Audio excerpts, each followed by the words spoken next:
তো hello everyone, সবাই কেমন আছো? আশা করি সবাই অনেক ভালো আছো আর আমিও কিন্তু অনেক ভালো আছি।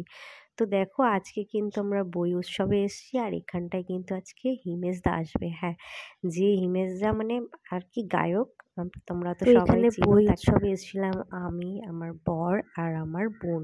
এই তিনজনে মিলে কিন্তু চলে এসেছি আর দেখতেই পাচ্ছ তোমরা আশেপাশে কত লোক আছে। কিন্তু অনেক লোক হচ্ছে আর আজকে কিন্তু লাস্ট দিন, তাই আমরাও দেখতে চলে এসেছি। বই উৎসবে তো আমাদের আসা হয়নি এতদিন, তাই ভাবলাম লাস্ট দিনই আর আমরা কি একটু বলতো গানও গাইস, শুনবো। আমার গান শুনতে ভীষণ ভালো লাগে আর আমি কিন্তু মানে গান মানে এই বই প্রত্যেকটা বই উৎসবে যে গায়কগুলো আসে আমি কিন্তু চেষ্টা করি সবার গান শোনার, কিন্তু হয়ে উঠতে তো পারে না, বাড়িতে ছোট্ট বাচ্চা আছে। তাই ও কিন্তু ঘুমিয়ে গেছিল, তাই মা বলছিল রাত তো হয়েই গেছে, ও মনে হয় না ওর উঠবে, তো যা তোর ঘুরে আয়। তো আমরা এই বই উৎসবে এসেছিলাম ৯টার দিকে, রাত ৯টা, হ্যাঁ। তো এসে তো এখানে হিমেশদার এন্ট্রিও হয়ে গেছে, তোমরা দেখতেই পাচ্ছ। মানে দেখতে পাচ্ছ কি অনেক দূর থেকে সেটা তোমরা বুঝতে পারছো না হয়তো, কিন্তু একটু বোঝা যাচ্ছে, দেখতেই পাচ্ছ এখন কিন্তু দেখা যাচ্ছে পুরো। আর এখানে কিন্তু প্রচুর লোক হয়েছিল আর খুব এনজয়ও করেছি আমরা কিন্তু। আর আশেপাশের লোকগুলো মানে যত লোক আছে সবাই কিন্তু মোবাইল উঁচু করে মানে হিমেশদার ভিডিও করছিল, তোমরা দেখতেই পাচ্ছ। আর সব মানে মানুষ দেখা যাচ্ছে না, শুধু ফোনগুলো দেখা যাচ্ছে আর ফোনের লাইটগুলো দেখা যাচ্ছে।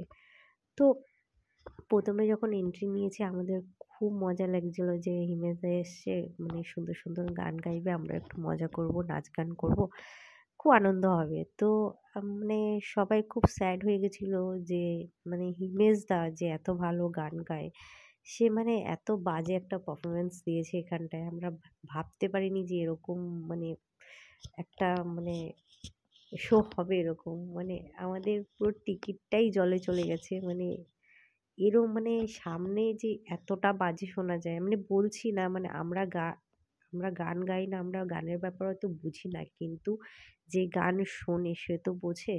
আমি তাকে অসম্মান করছি না, কিন্তু কি বলতো, এতগুলো লোক সবাই আমরা দেখতে এসেছি, তার গান শুনতে এসেছি, তো সে সেই জায়গাটুকু রাখলো না। মানে পরে সবাই লিটারেলি স্যাড হয়ে সবাই বেরিয়ে যেতে বাধ্য হয়েছে। প্রথমে যখন এন্ট্রি হয়েছে তখন সবাই খুব আনন্দ পাচ্ছিল, কিন্তু প্রত্যেকটা গান প্রথমের এক লাইন বলে ছেড়ে দিচ্ছিল বারবার, কিন্তু এক কোনো একটা গান সে পুরো কমপ্লিট তো করেই নি। উপর থেকে হাফ গান যে গাইবে সেটাও গায়নি, আর ৪ লাইন তো দূরের কথা সেটাও গায়নি। তাহলে তোমরা বুঝতে পারছো সে কিভাবে গেয়েছে। তো আমরা এখান থেকে বেরিয়ে চলে এসেছি, তো আমি আমার বরকে বলছিলাম কি একটা ছবি তুলে দেওয়ার, তুমি দেখতেই পাচ্ছ তোমরা। আমাকেও ঠেলা মেরে সরিয়ে দিল যে না আমি ছবি তুলবো, তো তুলতে হবে না। তো তোমরা অন্য কিছু দেখে নাও। আমার তো গান একদম ভালো লাগেনি, তাই আমি এদিকে চলে এসেছি। তো বরও চলে এসছে, তো সবাই বলল যে পুরো টিকিটটাই জলে চলে গেল। আর এখানটায় কিন্তু দেখো অনেক সুন্দর সুন্দর জিনিস শো করেছে এখানটায়, প্রতি বছর করে তাই এই বছরও করেছে। আর দেখো এখানে ছোট্ট একটা স্টেজ আছে যেখানে সবাই ভাষণও দিচ্ছিল। আর এই যে হচ্ছে আমার প্রতি পরমেশ্বর, হ্যাঁ আমার সোনাই, মানে কিছু মনে করো না, ও আমার সব কিছু।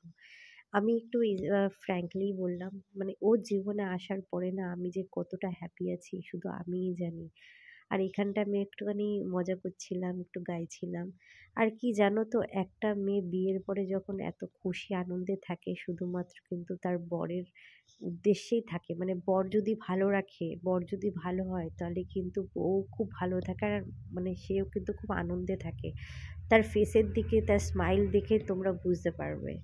আর কিছু বললাম না, তো চলো সোজা কিন্তু এখন বাড়ি যাওয়ার সময় চলে এসেছি। আর এদিকে বিরিয়ানি অর্ডার হয়ে গেছে, খুব খিদেও পেয়ে গেছিল, তাই বাড়ি যাওয়ার আগে আমরা একটু বিরিয়ানি পেট ভোজন করে নিলাম।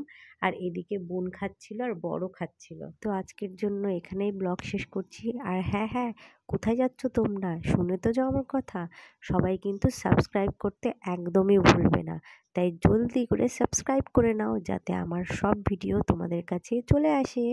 তো আজকের জন্য টাটা, বাই বাই।